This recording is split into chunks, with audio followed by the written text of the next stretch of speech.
तो guys One Punch Man के reader chapters are getting insane with their story. सही में वन पंच मैन का ये chapter 197 reader chapter is insane भाई, जहाँ पे हमको पता चलता है कि यप ब्लास्ट ट्रूली जानता है कि साइटमा कितना पावरफुल है। एंड दूसरा हम ये जानेंगे कि यार एम्प्टी वॉइड और कॉस्मिक गारो का कनेक्शन आपस में क्या है। एंड जब कॉस्मिक गारो वहाँ पर साइटमा से हार गया था उसके बाद हुआ क्या था। तो ये चैप्टर बहुत ही मजेदार चैप्टर है एंड इसमें आपको बहुत मजा आने वाला है। लेकिन उससे पहले यार मुझे एक बहुत सीरियस बात करनी है आप सबसे, एंड वो ये है कि यार YouTube is banning my channel. Yes, YouTube मेरा चैनल को शैडो बैन कर रहा है, जहाँ पर मेरी वीडियोस पे यार बहुत कम व्यूज़ आते हैं इवन दो उनकी परफॉर्मेंस बहुत ही अप होती है।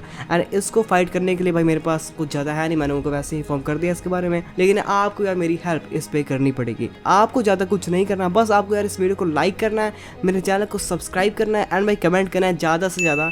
एंड यहाँ पर मैं लाइक एम दे रहा हूँ भाई 200 लाइक्स का मैं नहीं देता हूँ लाइक एम, बट मुझे अब चाहिए भाई, क्योंकि यूट्यूब मेरी वीडियोज़ को बहुत बुरी तरह रोक देता है। एंड इवन दो उनकी परफॉर्मेंस बहुत अच्छी होती है स्टिल यूट्यूब उनको रोक देता है आफ्टर सम व्यूज। और इसको फाइट करने के लिए यार मेरे पास बस एक ही जा रहा है एंड मुझे आपकी हेल्प इसके लिए चाहिए पड़ेगी। तो यार प्लीज़ 200 लाइक को पूरा कर देना यार, वरना यार अनफॉर्चुनेटली मेरे को ये वीडियोस बनाना बंद करना पड़ेगा वन पंच मैन के ऊपर। तो यार प्लीज़ इसको पूरा कर देना। एंड अब हम इस चैप्टर को शुरू करते हैं। तो यहाँ पर इस चैप्टर की शुरुआत होती है फ्रॉम साइटमा, और यहाँ पर हम देखते हैं साइटमा एंड कॉस्मिक गारो को मारने के लिए। और यहाँ पर वो अपना वही वन पंच डिलीवर करता है कॉस्मिक गारो को, जिससे भाई कॉस्मिक गारो का सेल टूट जाता है ऊपर वाला एंड उसकी रेडिएशन बाहर गिरने लगती है। और यहाँ पर हम देखते हैं कि इसको विटनेस होते हुए देख रहा होता है ब्लास्ट, जो कि यहाँ पर साइटमा की पावर को देखकर पूरा का पूरा हैरान होता है। और यहाँ पर हमको ये भी पता चल जाता है कि यार कहाँ तक ब्लास्ट ने साइटमा की पावर देखी थी। एंड उसने तो भाई पूरा का पूरा वन पंच मैन वाला सिनेरियो देख रखा है साइटमा का। जिसके बाद यहाँ पर वो जल्दी से एक पोर्टल ओपन कर देता है, जिसके अंदर वो गारो की रेडिएशन जो कि बाहर निकली होती है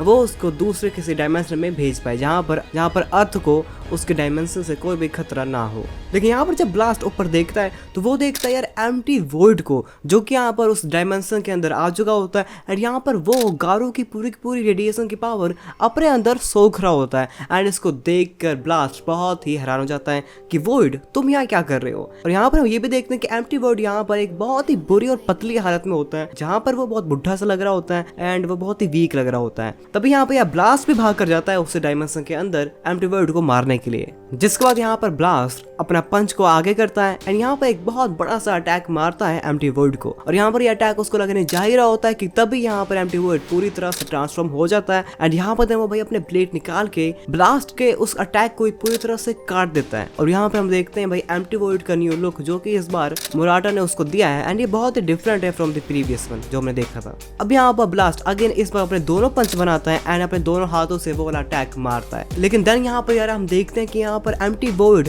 स्पेस एंड टाइम तक को ग्रैब कर सकता है, जिसके बाद यहाँ पर वो डार्क मैटर को ग्रैब करता है एंड यहाँ पर ब्लास्ट को चकमा देकर भाग जाता है। अब यहाँ पर हम प्रेजेंट टाइम में आते हैं, जहाँ पर ब्लास्ट अपनी ये बातें साइटमा, फ्लैशी फ्लैश एंड इन सबको बता रहा होता है। एंड यहाँ पर ब्लास्ट कहता है कि एम्प्टी वॉइड ने अब अपने आप को आगे रिवाइव कर लिया है from the radiation of cosmic Garo and अब वो बहुत ज़्यादा पावरफुल, पहले से भी ज़्यादा पावरफुल हो चुका है। जिसके बाद यहाँ पर फ्लैशी फ्लैश ब्लास्ट से कहता है कि क्या उसके पास भी तुम्हारे से डायमेंशन में ट्रैवल करने तक की पावर है। और यहाँ पर ब्लास्ट कहता है कि यस वो भी डायमेंशन में ट्रैवल कर सकता है।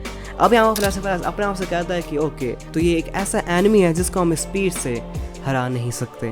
ब्लास्ट अब यहाँ पर ये भी इनको बताता है कि एम्प्टी वॉइड कुछ बहुत ही बड़ा प्लान कर रहा है एंड वो किसी दूसरे डायमेंशन में अभी छुपा हुआ है एंड अब वो आकर यहाँ पर हम पे फुल ऑफेंसिव अटैक कभी भी कर सकता है। तो we need to be ready for that. पर यहाँ पर फ्लैश कहता है कि वेल देन तुम इसको कैसे हराओगे ब्लास्ट, और तुमने इस अटैक को डायमेंशनल स्लैश बोला था, तो ये कौन सी पावर है, ये किस तरह की साइकिक पावर है। देन यहाँ पर यार ब्लास्ट इनको एक्सप्लेन करता है कि ये वन ऑफ द गॉड्स की पावर है और ये गॉड हमारे डायमेंशन का नहीं है, हमारे डायमेंशन से भी ऊपर डायमेंशंस होते हैं एंड ये गॉड वहाँ से है एंड ये हमारे डायमेंशन में इंटरफेयर कर रहा है। और ये जो दूसरे डायमेंशंस के गॉड हैं ये हमारे डायमेंशंस के डिस्टेंस, एनर्जी एंड साइज को भी इग्नोर कर सकते हैं एंड ये बहुत पावरफुल है। तो यार यहाँ पर साफ इंस्पिरेशन ली जा रही है फ्रॉम अ फैन मांगा जो कि बहुत पहले बनी थी साइटमा वर्सेस गॉड की, जहाँ पर हमको भाई दिखाया गया था कि यहाँ पर कितने सारे अलग अलग डायमेंशंस होते हैं एंड उनके भी बहुत पावरफुल बीइंग्स होते हैं उस डायमेंशन के अंदर जिनको गॉड कहा जाता है। एंड यहाँ पर भी भाई वही फॉर्मूला अपनाया जा रहा है। एंड यहाँ पर ब्लास्ट ये भी कहता है कि इन्हीं क्यूब्स का यूज करके हम उन गॉड से कांटेक्ट बना सकते हैं, और जो भी बंदा उस गॉड का सब्जेक्ट बनता है उसको कितनी पावर मिलेगी वो उसके कैपेबिलिटीज पे डिपेंड करती है। इसलिए भाई जब होमलेस एम्परर को भी गॉड की पावर मिली थी तो वो बहुत ज्यादा पावरफुल नहीं बना था, लेकिन जब गारो को उसकी पावर मिली तो गारो उसकी कैपेबिलिटीज की वजह से उसको बहुत ज्यादा ही पावर मिल चुकी थी। लेकिन यहाँ पर ये बात भाई स्टिच एंड फ्लैशी फ्लैश को भी पूरी तरह से समझ नहीं आई थी, लेकिन यहाँ पर उसको ये पता चल गया था कि ब्लास्ट एंड उसके टीम यहाँ पर इन क्यूब्स के पीछे क्यूब पड़ी हुई है।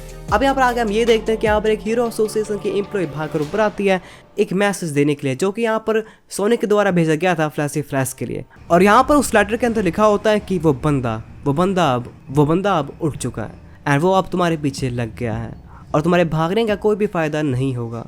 तो ये टाइम आ चुका है कि यहाँ पर हम अपने मामले को सेटल करें, हमारे हाइड आउट पे आओ एंड मैं तुम्हारा वहाँ पर वेट कर रहूँगा अकेले, जहाँ पर हमने बचपन में अपने ड्रीम्स बनाए थे, जिसको पढ़ के ऑफ कोर्स फ्लैशी फ्लैश समझ जाता है कि उसको कहाँ पर जाना है। यहाँ ब्लास्ट यहाँ पर पूछता है कि सोनिक ये कौन है। फ्लैशी फ्लैश उसको यहाँ पर बताता है कि सोनिक वहाँ पर उसके विलेज में से एक असैसिन्स का। लेकिन यार यहाँ पर साइड में भी इंटरफेयर करता है और कहता है कि वेल वो बस एक परवर्ट स्टॉकर है जो कि दूसरों को स्टॉक करता रहता है। इसके बाद यहाँ पर फ्लैशी फ्लैश कहता है कि मेरे ख्याल से सोनिक ने उस बंदे को पहले से इनकाउंटर कर रखा है और क्या पता वो उसके कंट्रोल के अंदर आ चुका हो और उनका ऑब्जेक्टिव मुझे हराना है।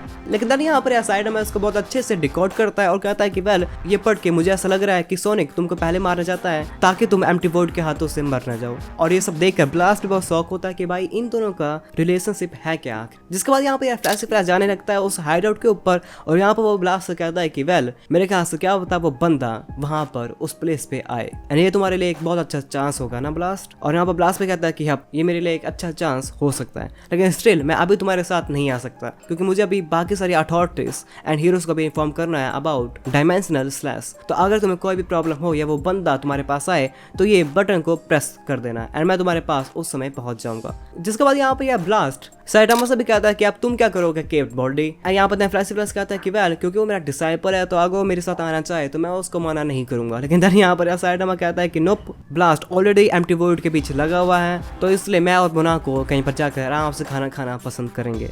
और ये सुनकर भाई फ्लैशी फ्लैश बहुत ही गुस्सा हो जाता है और कहता है कि तुमको जो करना ही करो यार। एंड देन यहाँ पर वो ये बोलकर चला जाता है उस हाइड आउट के ऊपर जहाँ पर सोनिक उसका वेट कर रहा होता है। देन यहाँ पर हम फ्लैश बैक देखते हैं सोनिक एंड फ्लैशी फ्लैश का जहाँ पर बचपन में वो दोनों बहुत ही क्लोज फ्रेंड होते हैं एंड यहाँ पर उन्होंने अपने एक प्लान बनाया था कि किस तरह जब वो यहाँ से बड़े हो जाएंगे तो यहाँ पर वो इस विलेज से भागकर एक दूसरी जगह जाकर अपना विलेज बनाएंगे जहाँ पर वो आराम से रह पाएंगे। जिसके बाद यहाँ पर फ्लैशी फ्लैश पहुंच जाता है उस लोकेशन पे जहाँ पर सोनिक ने उसको बुलाया था एंड देन यहाँ पर दोनों दोबारा मीट करते हैं एक दूसरे से, जहाँ पर उन्होंने अपने ड्रीम विलेज को बनाने की सोची थी। वहाँ पर भाई ह्यूमंस ने बहुत ज़्यादा गंद मचा रखा होता है एंड यहाँ पर कंपनीज ने अपना कचरा उचरा फेंक रखा होता है और ये देखकर सोनिक बहुत ही गुस्सा होता है कि किस तरह भाई ह्यूमंस इस अर्थ को तबाह कर रहे होते हैं एंड इसलिए यार वो फ्लैशी फ्लैश को मारना चाहता है कि वो भी एक हीरो है एंड वो इन ह्यूमंस को बचा रहा होता है। जिसके बाद यहाँ पर फ्लैशी फ्लैश कहता है कि वेल मुझे बस तुमसे एक बात पूछनी है, क्या ये ऑर्डर तुम्हें उस बंदे से मिला है। देन यहाँ पर सोनिक कहता है कि ये कितना ही बेवकूफ़ी बड़ा क्वेश्चन है, ये बस मेरी अपनी डिजायर है एंड इसका कुछ भी लेना देना नहीं है फ्रॉम दैट मैन। और मुझे अभी भी याद है कि जब मैं तुम्हें पिछली बार मिला था तो हम अपने फाइट को सेटल नहीं कर पाए थे और हम नहीं जान पाए थे कि हम में से कौन ज्यादा स्ट्रॉन्ग है। जिसके बाद यहाँ पर फ्लैशी फ्लैश एंड में कहता है कि यार मुझे पता था कि तुम कभी भी कंप्लीट करना छोड़ोगे नहीं, लेकिन यहाँ पर हम उस बंदे से कंप्लीट नहीं कर सकते हैं और ना ही हम यहाँ पर भाग सकते हैं। तो तुम यहाँ पर इन सब बातों को एंड करना चाहते हो विदाउट हैविंग एनी रिग्रेट। ये सही है ना सोनिक?